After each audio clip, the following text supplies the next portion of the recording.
Bismillah, Assalamualaikum warahmatullahi wabarakatuh. Innal hamdalillah nahmaduhu wa nasta'inuhu wa nastaghfiruh wa na'udzu billahi min shururi anfusina wa min sayyiati a'malina. Man yahdihillahu fala mudilla lahu wa man yudlil fala hadiya lahu. Asyhadu an la ilaha illallah wahdahu la syarika lahu wa asyhadu anna Muhammadan abduhu wa rasuluh sallallahu alaihi wa ala alihi wa sahbihi wa man tabi'ahum bi ihsanin ila yaumiddin. Jamaah salat maghrib yang dimuliakan oleh Allah Subhanahu wa taala. Alhamdulillah, di kesempatan malam hari ini senang sekali kami bisa hadir di tengah-tengah para jamaah sekalian, bapak, saudara, dan ikhwan sekalian. Kita bisa bertatap muka, bertanasuh, dan ini merupakan pertama kali kami hadir di tempat ini, ya. Diundang dengan pengurusnya juga, kesempatan bisa berkunjung dengan para orang tua kami, ya, dengan saudara-saudara kami. Dan alhamdulillah, kiranya setiap pertemuan melahirkan sebuah nilai-nilai ketakwaan dan menambah kadar kualitas keimanan kita di antara kita, karena sebagaimana Nabi sallallahu alaihi wasallam sebutkan, la yu'minu ahadukum hatta yuhibba li akhihi ma yuhibbu li nafsihi. Nabi sallallahu alaihi wasallam sebutkan, tidak sempurna iman seseorang di antara kalian sampai dia mencintai untuk saudaranya apa yang ia cintai untuk dirinya.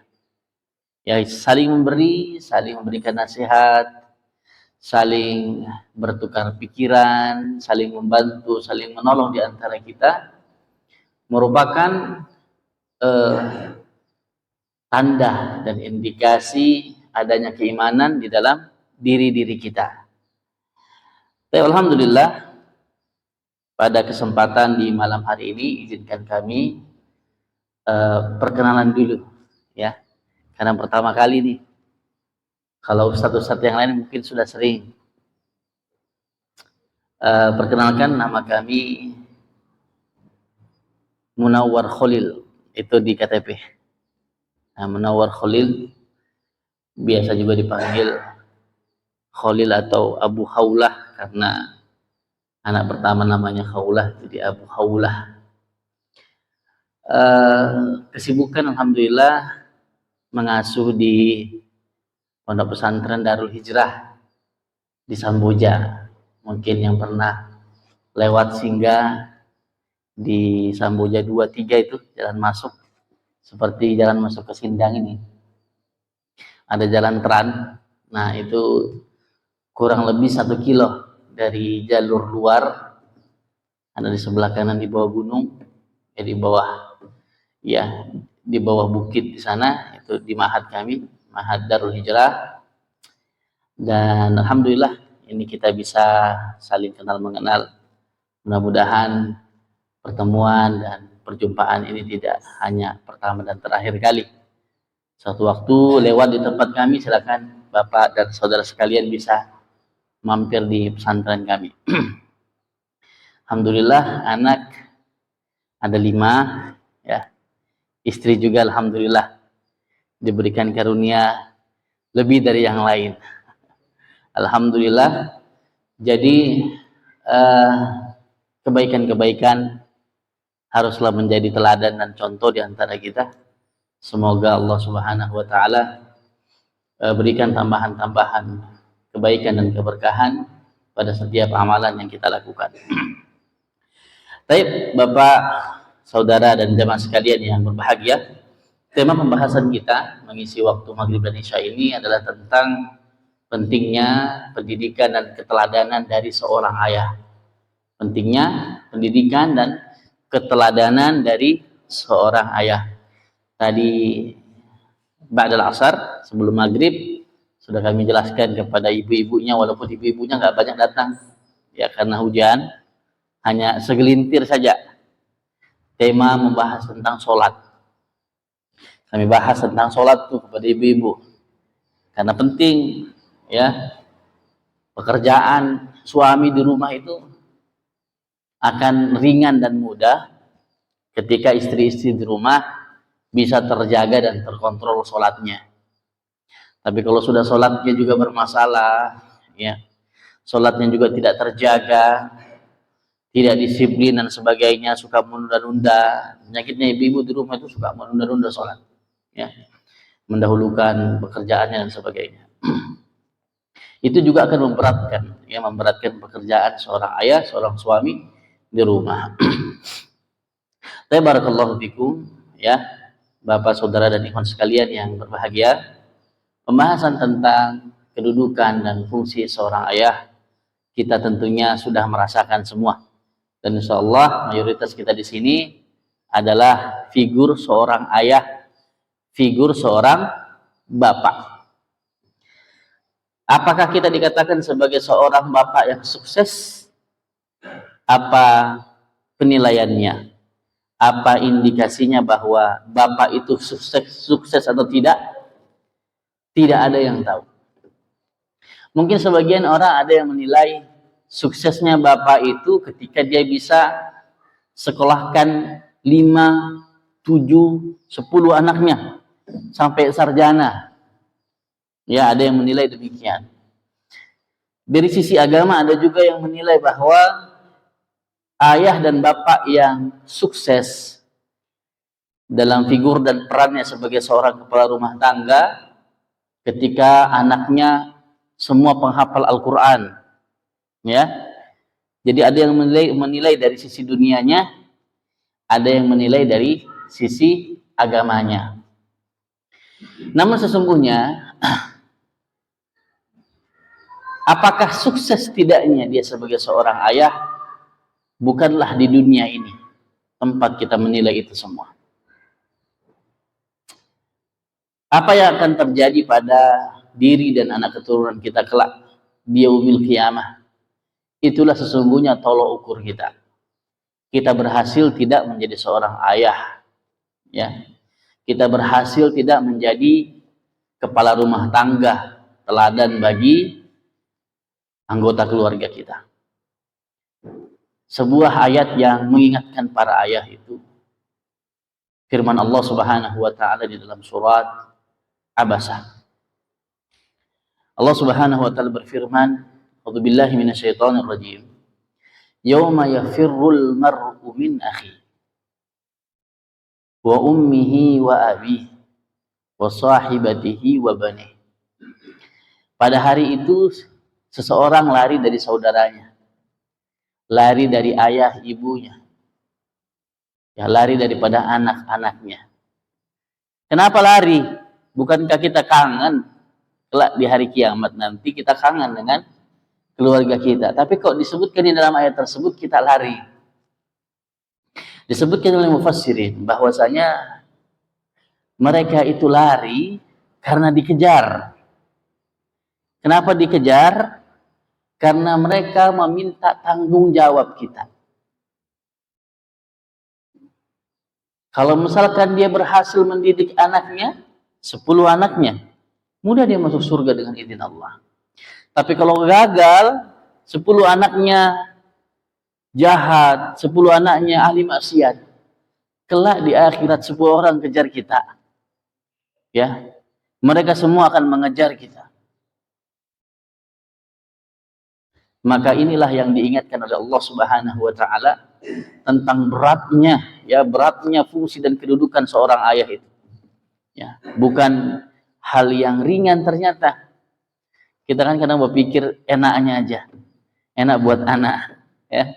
Buat anak muda segala macam. Padahal ketika anak itu sudah ada, Allah titipkan untuk kita, maka tanggung jawabnya begitu besar. Ya. Disinilah pentingnya bagi kita untuk senantiasa disadarkan kami dan kita semua menyadarkan diri kita bahwa ketika sudah ada titipan anak, maka begitu besar tanggung jawabnya dunia dan akhiratnya. Dunia dan akhiratnya. Kalau kita tidak betul-betul memperhatikan ini, tidak memperbaiki kualitas pendidikan kita, pengajaran dan keteladanan kita, kita namanya membiarkan diri kita ditarik ke jurang neraka. Tidak ada fungsinya Bapak sekalian. Kita rajin sholat, sedekah, ibadah, dengan kita berpikir bahwa ini untuk diri saya, untuk bekal saya di akhirat. Dalam keadaan kita acuh tak acuh dengan urusan anak istri kita. Jangan kemudian kita merasa bahwa sholat kita, zikir kita, doa, dan ibadah-ibadah yang kita lakukan itu bisa menyelamatkan kita ketika kita masih kurang peduli dengan istri di rumah, dengan anak-anak di rumah. Ya, sedih melihat ada ayah yang seperti ini modelnya. Bersyukur sebenarnya sudah dapat hidayah, mau dia ke masjid. Tapi sedihnya adalah ketika dia masih kurang peduli terkait dengan pergaulan, pendidikan, tingkah laku anak istrinya di rumah. Maka kelak kita merasa sudah yakin banyak ibadah saya, banyak tabungan saya, mau sudah kita masuk surga, ditariklah kita sama anak kita, ditarik kita sama istri kita. Waliyadzubillah, kita berlindung kepada Allah Subhanahu wa ta'ala daripada kerugian yang seperti ini. Ini rugi namanya. Amilatun nasibah tasla narun hamiyah. Di dunia beramal sampai letih. Amilatun nasibah itu artinya dia beramal soleh, beramal baik sampai nasibah, sampai dia letih. Tasla narun hamiyah. Tapi ujung-ujungnya dia kemana? Masuk neraka.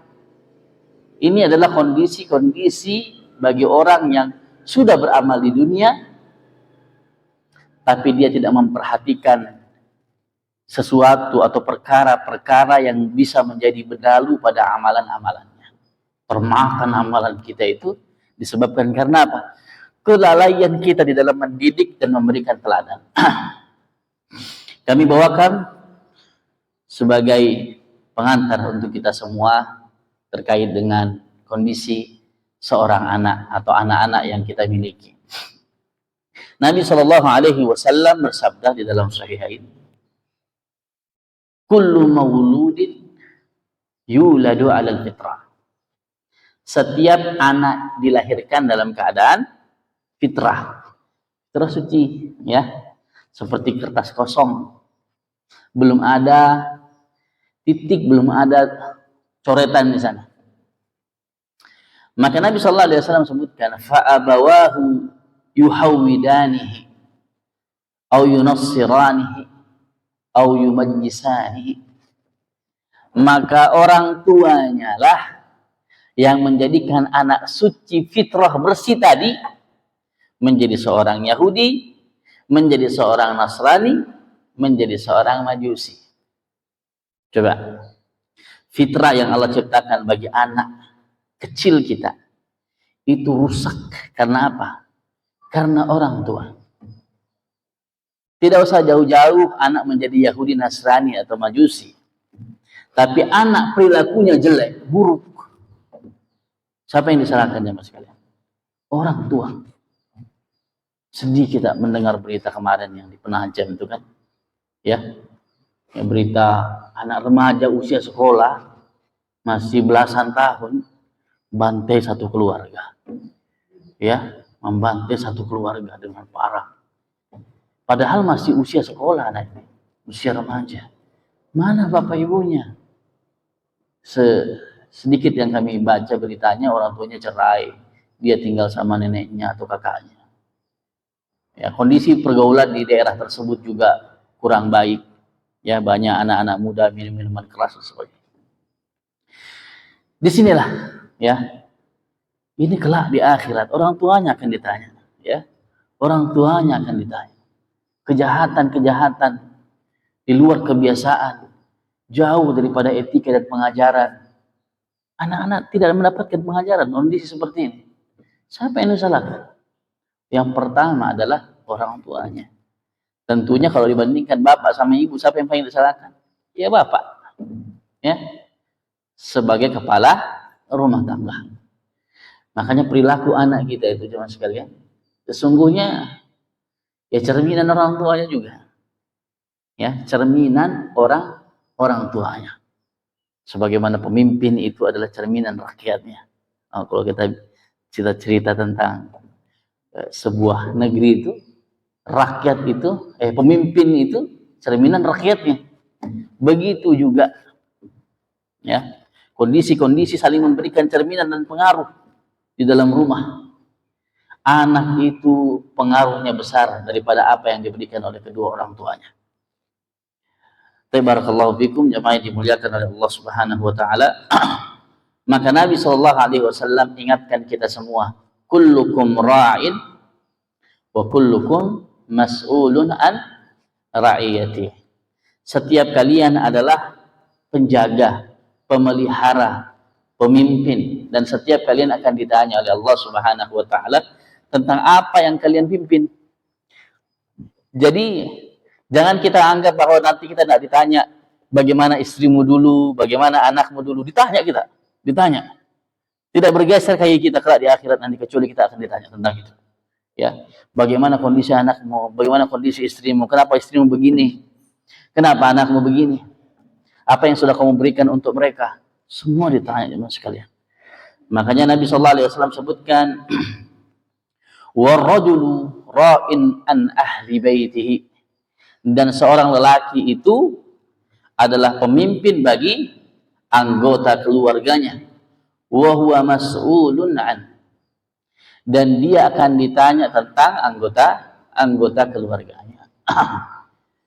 Ya, jadi pembahasan ini untuk mengingatkan kita semua kembali bahwa jangan kita merasa sudah selamat hanya dengan memperhatikan ibadah-ibadah pribadi kita, ya, ibadah-ibadah fardiyah kita. Jangan pernah kita merasa selamat dengan itu. Kecuali kita ini bujang, ya. Tapi kan tidak ada yang bujang. Kita semua butuh keluarga, berkeluarga, punya anak, punya istri. Makanya besar tanggung jawab kita ini. Tidak hanya kita memikirkan ibadah fardiyah kita, tapi kita memperhatikan juga pendidikan, tarbiyah untuk keluarga kita, ya, untuk anak istri kita. Apalagi di zaman ini kondisi dan fitnah yang begitu besar masuk ke dalam rumah-rumah kita. Fitnahnya kuat, ya. Fitnahnya merusak. Dari mana dia masuk padahal kita tutup pintu? Dari mana fitnah kerusakan itu masuk ke dalam rumah padahal kita tutup semua pintu kita? Dari mana? Dari HP. Ya. Dari HP. Banyaknya rumah tangga itu rusak Bapak sekalian. Kenapa? Karena HP. Ya kan? Dari HP semua. Anak-anak rusak karena HP. Bapak-bapak bejat karena HP juga. Sekarang semakin kuat, semakin gencar, istilahnya semakin masif itu kerusakan daripada fitnah-fitnah informasi saat ini. Makanya sebagai kepala rumah tangga kita mesti mewaspadai ini. Kita mesti mewaspadai. Makanya sebagai seorang kepala rumah tangga, kalau misalkan anak istrinya pegang HP, wajib tahu itu. Apa isi HP-nya istrinya? Apa isi HP-nya anaknya? Kalau kita tidak tahu, kita mencari celaka namanya.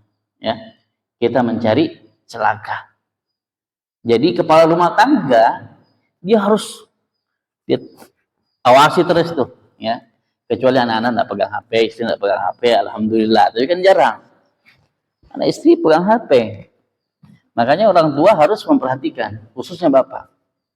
Karena suami itu punya tanggung jawab untuk memperhatikan semua kondisi istri dan anak-anaknya. Beda sebaliknya, ya. Beda sebaliknya, suami HP-nya bapak, ya jangan dilihat lah sama istri dan anak. Bukan berarti tidak adil, bukan seperti itu, ya. Karena seorang ayah punya privasi, ya. Karena kedudukannya yang lebih tinggi daripada mereka semua. Ar-rijalu qawwamuna 'alan nisa. Ada hal-hal yang banyak kemaslahatan atau menimbulkan mudarat jika HP bapak juga mau diakses oleh istri dan anaknya, ya kan? Jadi itu terkait dengan bagaimana kita menjaga keluarga di zaman ini, ya. Menjaga keluarga di zaman ini salah satunya menghindari kerusakan, perhatikan penggunaan HP, ya, perhatikan penggunaan HP, dan kita berlindung kepada Allah di dalam kita memegang HP juga, ya. Jangan juga kita cuma periksa anak istri kita, tidak perhatikan diri kita. Sekarang kan naudzubillah, ya, itu godaan syaitan ketika kita pegang HP. HP ini kan bisa baik, kita mau dapat baik, mengaji bisa, ya, belajar bisa, merusak juga bisa. Maka bertakwalah sebagai seorang ayah, bertakwalah kita sebagai seorang suami. Karena setiap kita akan ditanya oleh Allah Subhanahu wa taala terhadap apa yang kita pimpin. Tapi jemaah yang dimuliakan oleh Allah Subhanahu wa taala, maka dibutuhkan bagaimana setiap seorang ayah, bagaimana setiap seorang suami itu minimal bisa tahu apa yang harus dia terus perbaiki untuk anak dan istrinya. Ada dua hal yang menjadi bahaya, yang bisa merusak anak dan istri kita di rumah, ya, walaupun ini juga merupakan fitnah bagi diri kita. Dua hal tersebut adalah syubhat dan syahwat, ya. Syubhat dan syahwat. Yang pertama kita berbicara tentang syahwat terlebih dahulu, ya. Dua S ini, syahwat, syubhat. Ini dua bahaya. Ada orang yang tidak gampang terkena syahwat, ya, karena dia rajin ibadah. Karena syahwat itu bisa dicegah dengan apa? Bisa dicegah dengan rajin ibadah. Syahwat apa? Syahwat ya bermaksiat, kemaksiatan, ya, melampiaskan syahwat nafsu kita. Gampang melihat yang tidak benar, ya billah, ya. Berbicara yang tidak benar, mendengarkan yang tidak benar, itu syahwat semua, syahwat. Bagaimana itu dicegah? Dengan ibadah, ya, dengan amal soleh, dengan ketaatan. Karena sholat yang kita lakukan, zikir yang kita lakukan, doa yang kita lakukan, itu menjadi perisai dari syahwat-syahwat tersebut. Nah, kita didik keluarga tersebut dari bahayanya pengaruh syahwat ini. Ya tadi, cek HP-nya, ya, cek HP-nya anak-anak muda sekarang bermedia sosial. Lihat apa media sosialnya, nak, misalkan. Oh, dia punya Facebook, ya, dia punya Instagram. Ya, perhatikan. Tapi syukur sih kalau ini tempat kami agak kurang sinyal, ya. Kalau misalkan kurang sinyal tuh bagus juga. Kalau karena di tempat kami juga sinyalnya kurang juga, mirip-mirip tempat ini, ya. Oh, wifi banyak, alhamdulillah. Nah, lebih ngeri lagi tuh, lebih ngeri lagi tuh. Karena nampaknya aja tidak ada sinyal, ternyata wifi-nya kencang, ya. Lebih ngeri lagi karena wifi kan lancar tuh. Terfasilitasi. Nah, disitulah pentingnya kita memperhatikan apa yang ditonton anak kita, apa yang tersimpan di HP-nya, ya. Kita ditanya, Bapak sekalian, kita ditanya nanti itu, ya, kita akan ditanya oleh Allah Subhanahu wa taala. Maka syahwat itu yang harus kita cegah, ya, mulai dari diri kita. Keteladanan, karena para ulama menyebutkan tidaklah aku bermaksiat kecuali saya melihat pengaruhnya pada anak, istri, dan kendaraanku, ya. Pengaruhnya pada apa? Pada keluarganya, pada anggota keluarganya. Kenapa istri kok marah-marah, gampang marah, anak kok nakal, anak kok membantah, sebagainya. Jadi kalau kita dapati istri anak kita seperti itu gayanya, ambil cermin, Bapak sekalian. Ambil cermin dulu. Lihat dulu. Ini wajah pendosa kah, wajah orang taat? Kita lihat dulu diri kita. Jangan kita langsung mengatakan begini. Salahkan dulu diri kita. Nah, ini yang harus kita terapkan dulu. Jadi kami juga di rumah itu kok tiba-tiba istri marah, saya tidak langsung bilang mungkin ada sesuatu apa, enggak. Saya berpikir dulu, maksiat apa yang saya lakukan hari ini, ya. Dosa apa yang saya lakukan hari ini. Dengan itu kita akan sadar, ya, bahwa yang terbanyak mendatangkan problematika di dalam rumah adalah karena faktor kemaksiatan kita. Faktor apa sekalian? Faktor kemaksiatan kita. Nah, kemudian yang kedua, bahaya yang kedua adalah syubhat, ya. Bahaya yang kedua adalah syubhat. Syubhat ini bisa ditangkal dengan apa? Dengan belajar. Dengan belajar yang benar. Ada seorang ikhwan atau saudara kita yang daerah sini juga. Dia punya masalah dalam rumah tangganya. Saya tidak sebutkan, tapi ini menjadi gambaran bahayanya syubhat pemikiran bagi diri seorang anak. Anaknya itu dibiarkan, kurang dikontrol ketika sekolah, ketika bekerja, hingga akhirnya bergaul dengan pergaulan yang bebas. Orang tuanya kurang memperhatikan. Akhirnya apa? Anaknya tersebut direcoki pemikirannya. Kalau misalkan menyimpang dari sisi aliran-aliran tertentu, yang masih gak mending lah. Ini pindah agama, ya. Ini pindah agama. Ini adalah puncak daripada syubhat yang paling besar. Kalau aliran-aliran tertentu mungkin masih bisa dikembalikan dengan mudah, dengan izin Allah. Ya karena masih ada tarik kesamaannya. Tapi kalau sudah anaknya itu dimurtadkan dan mulai ragu dengan agama, itu musibah paling besar daripada ujian syubhat yang menimpa anak keturunan kita. Ya. Dan itu sulit. Kalau itu sudah ada, sulit diangkat. Sulit diangkat itu syubhat. Kenapa syubhat itu lebih sulit daripada menghilangkan syahwat? Kalau syahwat, naluri kita mengatakan itu jelek. Minum minuman keras itu kan syahwat, ya. Ya kan? Bermaksiat, berzina, mencuri, minum minuman keras itu syahwat. Naluri kita mengatakan itu jelek, itu keburukan. Tapi kalau syubhat itu orang yang terkena syubhat mengatakan ini kebenaran, ya. Ini benar. Ya, seperti orang dicuci otak ini. Ya, sulit untuk meluruskan kecuali memang Allah dapat berikan hidayah kepada orang tersebut. Makanya syubhat ini berat juga.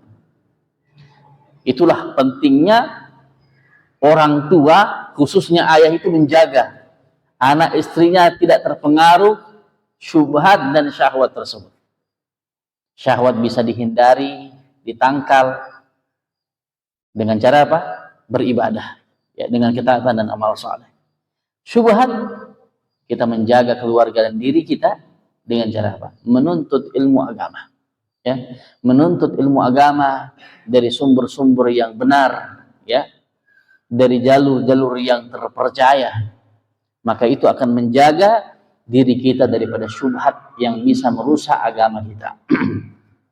Jadi jemaah yang dimuliakan oleh Allah Subhanahu wa taala, ini adalah dua hal yang patut untuk kita perhatikan. Kenapa orang tua, khususnya ayah, harus menjaga anak keturunannya, harus menjaga anak istrinya, karena dua hal itu mengintai. Syahwat dan syubhat, ya. Syahwat dan syubhat.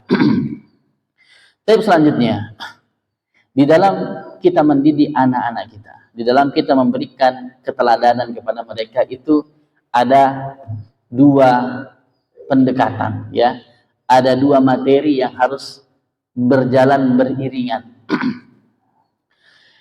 Dan itu juga kita harus terapkan untuk diri kita, juga untuk istri dan anak-anak kita. Yang pertama adalah tasfiyah, dan yang kedua adalah tarbiyah. Tasfiyah dan tarbiyah. Ini fungsinya seorang ayah di dalam mendidik anak istrinya. Apa itu tasfiyah? Tasfiyah itu adalah memurnikan, membersihkan pemikiran-pemikiran yang tidak benar di dalam pikiran-pikiran anak dan istri kita. Khususnya bagi kita sebagai seorang ayah kepada anak kita. Kita sekolahkan anak kita di mana? Kita biarkan mereka bergaul dengan siapa? Ya. Kita dekatkan mereka dengan siapa? Maka sebagai seorang ayah, kita harus tanya, kita harus luruskan, kita harus ajak dia berdiskusi. Itu kepedulian yang benar bagi seorang ayah. Misalkan kita berkata kepada anak kita, tadi di sekolah belajar apa, nak? Ya, belajar apa? Belajar ini, Pak, misalkan.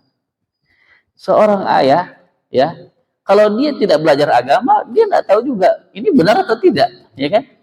Maka disitulah pentingnya seorang ayah juga harus belajar, agar kemudian dia bisa meluruskan anaknya. Ketika anaknya jelaskan, saya dapat begini, Pak, di sekolah tadi, ya, atau ada yang mengajarkan saya begini, maka disitulah perannya ayah untuk meluruskan, nah yang benar itu seperti ini.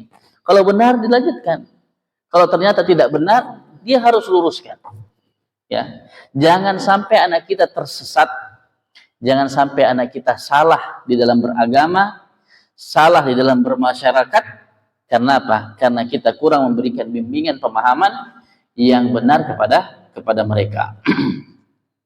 Kemudian yang kedua, ada yang disebut dengan tarbiyah. Ya, ada yang disebut dengan tarbiyah. Kalau tasfiyah tadi itu adalah membersihkan dari pemikiran, dari pemahaman yang tidak baik, ya, dari ilmu yang tidak benar, maka tarbiyah itu adalah kelanjutannya. Sudah kita filter, sudah kita bersihkan, sudah kita luruskan, selanjutnya harus kita antar, harus kita bimbing. Nah, yang benar itu seperti ini, kamu harus seperti ini, harus seperti ini.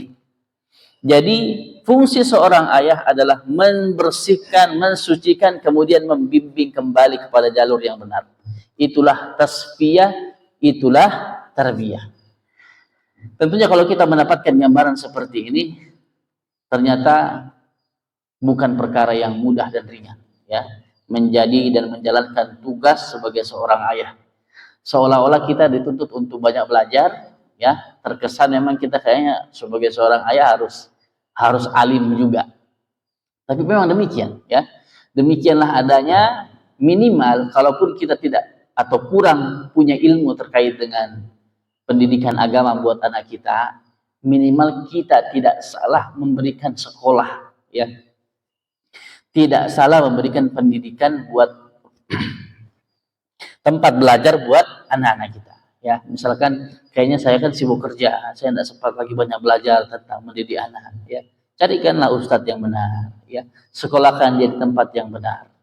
Insya Allah itu akan membantu kita juga di dalam mentasfiyah dan mentarbiyah anak-anak kita. Jadi jemaah yang dimuliakan oleh Allah Subhanahu Wa Taala, maka keteladanan itulah penting setelah kita memberikan pendidikan yang cukup dan benar kepada mereka. Selanjutnya, bagaimana kita bisa memberikan keteladanan? Karena pendidikan tanpa keteladanan itu tidak ada manfaatnya. Sebagaimana banyak sekolah sekarang itu hanya transfer ilmu, bukan transfer nilai, ya, bukan transfer akhlak. Kenapa banyak anak sekolah pintar aja tapi tidak ada akhlaknya, ya, kurang berakhlak, tidak memiliki sopan santun. Kenapa? Karena di sekolah cuma transfer ilmu, ya, 1 tambah 1 sama dengan 2, tapi tidak diajarkan. Gurunya kalau makan dia duduk dengan tangan kanan, gurunya kalau minum dia minum sambil duduk, ya, dia bertemu dengan anak muridnya mengucapkan salam. Nilai-nilai keteladanan itu yang jarang didapatkan oleh anak-anak kita di sekolah. Sehingga apa? Sehingga anak-anak banyak pintar saja, tapi kurang mendapatkan pendidikan akhlak yang bagus untuk mereka. Maka disinilah perannya orang tua. Disinilah perannya ayah dan ibunya. Sembari dia mendidik, sembari mereka memberikan keteladanan. Tadi di pembahasan sore kami sampaikan kepada ibu-ibu, keteladanan yang paling penting bagi seorang ibu, khususnya juga seorang ayah, adalah memberikan keteladanan pada ibadah sholat. Ya, keteladanan pada ibadah sholat. Makanya Nabi Sallallahu Alaihi Wasallam sebutkan afdolus sholatul mar'i fi baiti. Pernah dengar hadisnya? Sebaik-baik sholat lelaki itu di rumahnya. Ya enggak? Illal maktubah. Kecuali yang wajib, ya. Kecuali yang wajib. Kalau yang wajib harus di masjid. Tapi yang sunnah, kata Nabi Sallallahu Alaihi Wasallam, afdolus sholat fi baitihi, di rumahnya. Kalau wajib di masjid, ya kan? Kalau yang sunnah di rumah itu lebih bagus. Ya, kenapa? Supaya ada pengajaran, ya. Supaya ada pengajaran, ada keteladanan. Dan dimulai dari sholat sesungguhnya, ya. Dimulai dari sholat. Makanya Nabi Sallallahu Alaihi Wasallam sebutkan, muru auladakum wahum abna sab'u sinin. 7 tahun ajarkan dia sholat, ya. Kenapa? Karena kalau sudah terbangun di dalam dirinya ibadah sholat itu, ke depannya lebih mudah kita berikan nasihat. Karena apa? Karena jiwanya sudah mudah untuk tunduk kepada Allah. Dengar azan, tunduk dia, pergi ke masjid. Sehingga ketika anak usia sudah 7 tahun, sudah terbiasa sholat, kita berikan nasihat, insya Allah lebih mudah. Walaupun nanti di usia-usia remajanya sempat menyimpang dikit dari pergaulan, suatu waktu kita berikan nasihat lagi, mudah untuk dia sadar. Ya, kenapa? Karena jiwanya sudah terbentuk taat dan tunduk kepada Allah Subhanahu wa taala.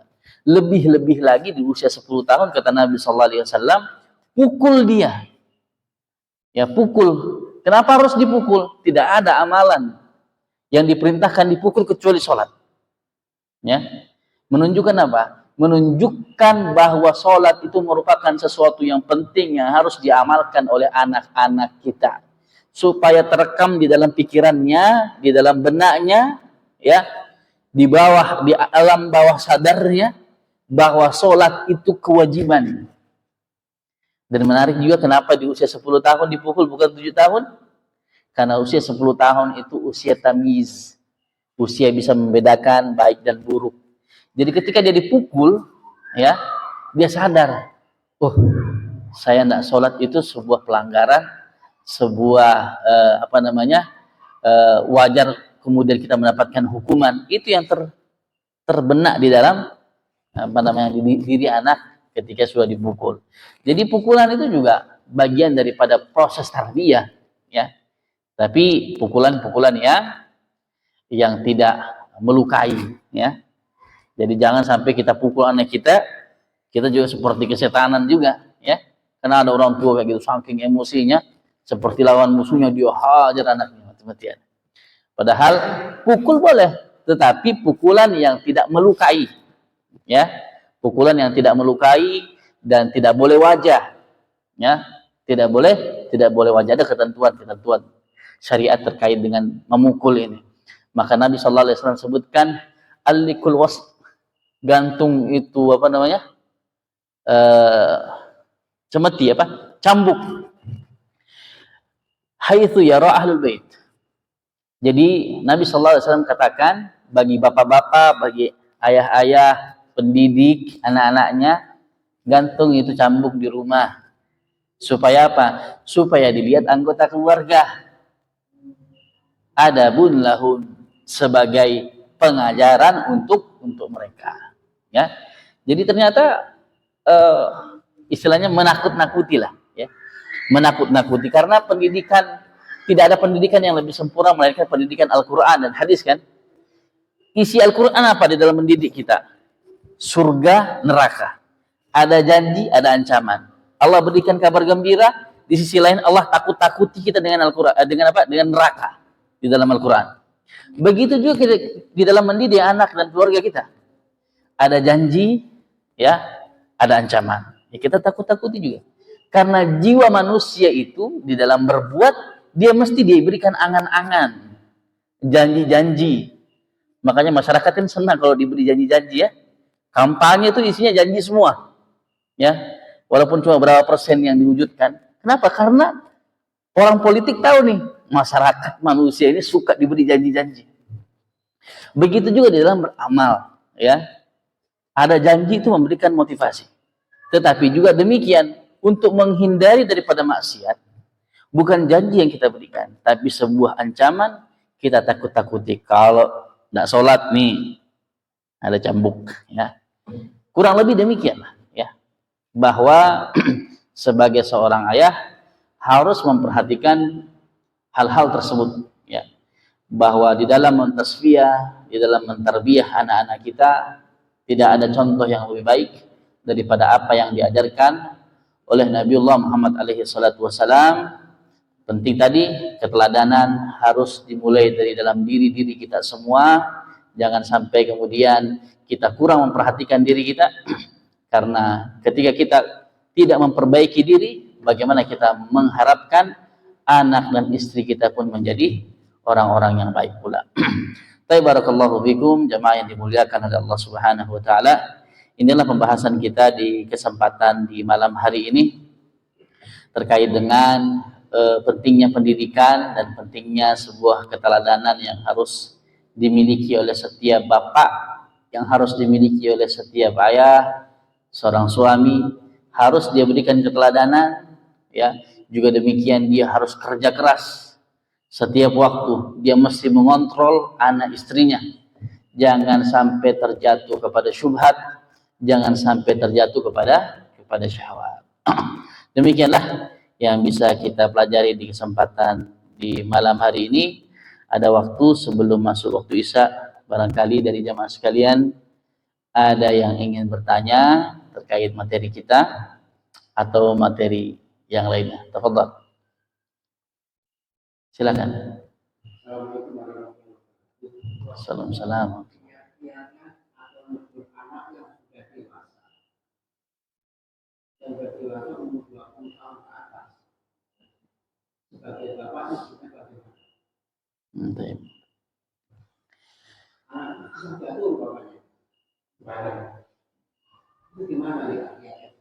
Mana?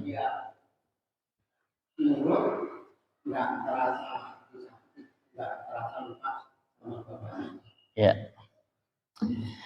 Prinsip dasar ketika kita memberikan nasihat kepada anak itu, ketika anak jatuh kepada kesalahan, ketika anak istri jatuh kepada kesalahan, pendekatan nasihatnya itu ada 3, disebutkan dalam surat At-Taghabun. Wa in ta'fu wa tasfahu wa taghfiru. Itu dulu, ya. Kita sentuh dulu hatinya, jangan langsung dimarahi. Pertama ini, langkah pertama dengan 3 pendekatan. Wa in ta'fu, anak satu jatuh kepada kesalahan, yang pertama kita lakukan adalah dimaafkan, ya, dimaafkan. Kemudian wa tasfahu. Wa tasfahu itu dimaknai kita tidak memarahinya, ya, kita tidak memarahinya. Wa taghfiru, dan kita tutupi kesalahannya. Nah, ya, yang pertama adalah kita maafkan, tidak kita marahi, dan kita tutupi kesalahannya. Yang kita lakukan adalah kita memberikan mau'izatin hasanah, ya, yaitu nasihat dengan kelembutan, ya. Kita itu dulu. Seringkali orang tua tidak melakukan ini, langsung diamukan aja, ya, langsung dipukul aja.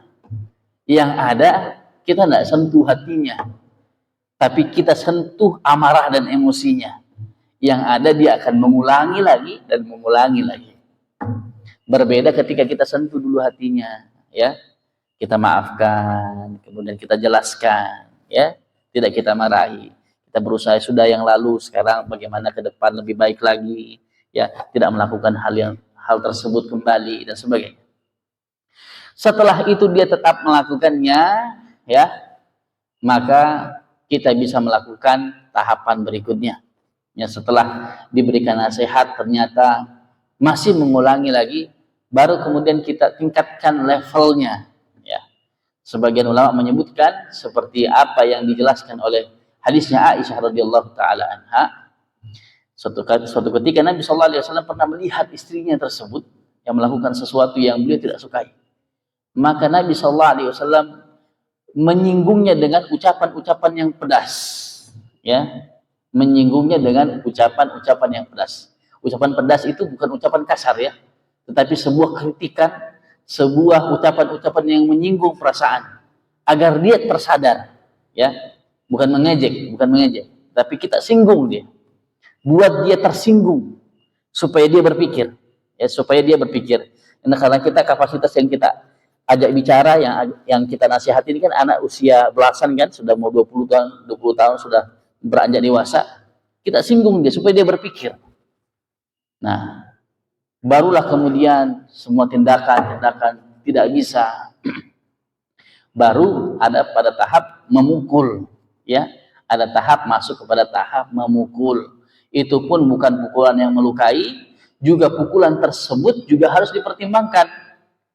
Apakah memberikan maslahat atau tidak? Khawatir kita pukul, anak balas pukul. Karena sudah besar, ya kan kayak gitu. Orang tuanya mukul, orang tuanya sudah renta, ya 50 tahunan, sudah 60 tahun, yang dipukul bujang besar badannya, ya dia balas lah, ya harus diperhatikan. Ya, jadi ini semua dipertimbangkan. Makanya ketika itu semua ternyata tidak bisa, atau misalkan kita berpikir orang tuanya sudah tua, anak saya tidak bisa betul sudah, ya dipukul, saya yang dihajar, ya saya pelototi balik, ya saya kritikin tidak didengarnya, maka kita kembali fattaqullaha mastata'tum. Kalau sudah kita tidak mampu lagi dan kita sudah ringkih juga, cukup kita nasihati semampu kita minta bantuan orang lain yang bisa memberikan nasihat, kita doakan, ya. Karena khawatir kalau kita tingkatkan, misalkan kita pukul kah atau segala macam, malah mudarat yang lebih besar, ya. Sementara agama ini dibangun di atas menjunjung kemaslahatan, dalam artian semua tindakan jangan sampai ada kemudaratan, termasuk di dalam mendidik anak-anak kita. Demikian, wallahu a'lam bishawab. Ada lagi pertanyaan? Sudah masuk waktu Isya.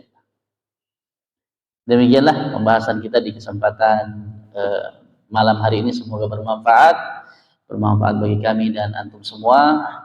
Mari kita akhiri majelis kita dengan membaca doa kafaratul majelis. Subhanakallahumma wa bihamdika asyhadu an la ilaha illa anta astaghfiruka wa atubu ilaik. Assalamualaikum warahmatullahi wabarakatuh.